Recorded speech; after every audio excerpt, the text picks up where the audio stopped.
lot of our conservation work involves working with partners, people like tenant farmers, for example, and that's very much about finding systems and ways of managing the land that can deliver what the farmer wants in terms of making a living, but also very much caring for the land. So we work with them to develop systems that will really deliver that. It's a medium-sized Shropshire estate. It's about 4,000 acres, 6 square miles, and most of it we then tenant out to farmers who are making a living for their families on that land, and most of them are working in partnership with us to get more than just meals on the table, but also do stuff for the landscape, for wildlife, because that's what the Trust's about as a charity. I think I've been a tenant of the Trust for 25 years, and we've been working together on various wildlife habitats.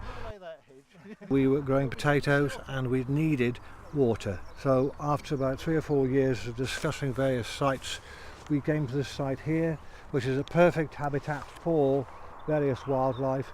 So we had a very good contract to come in and produce this site, and obviously it's worked very well. Other of our tenants are also moving in the same direction, working with us. You know, there's space for them to grow a crop and make a profit, but there's space for wildlife as well.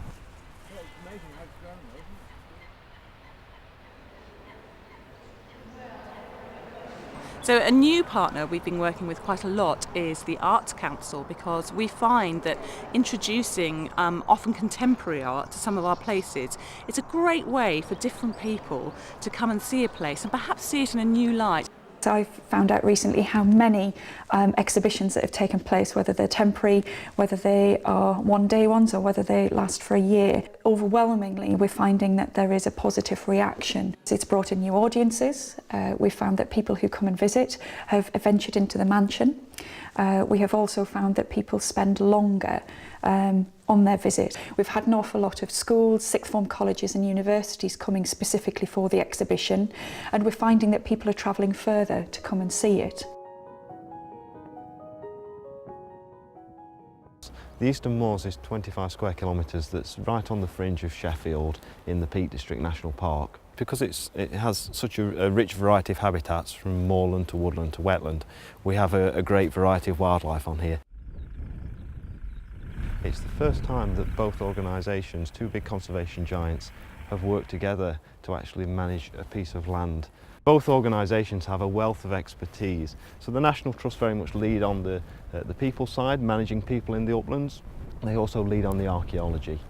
The RSPB have a wealth of expertise and science behind managing habitats and species together, and therefore they lead on the more ecological side.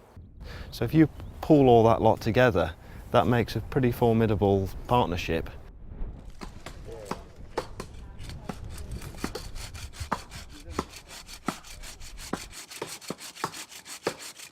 I didn't really know about National Trust, but when I started coming to the info shop at Hawksley, they introduced me to it, and then after that I just started liking it, because it's sort of the work I've wanted to do, really. I've got level 1 in conservation, and I'm doing level 2 now, and next year I'm doing level 3, so by then I should have a lot of experience. So when I left school, I didn't know what I was going to do at all. I started doing this, and qualifications I get from this is going to help me out for the future, so that's a good thing for me. But if it weren't for this, I won't be doing much now, I don't think. Probably just on the streets, just doing nothing.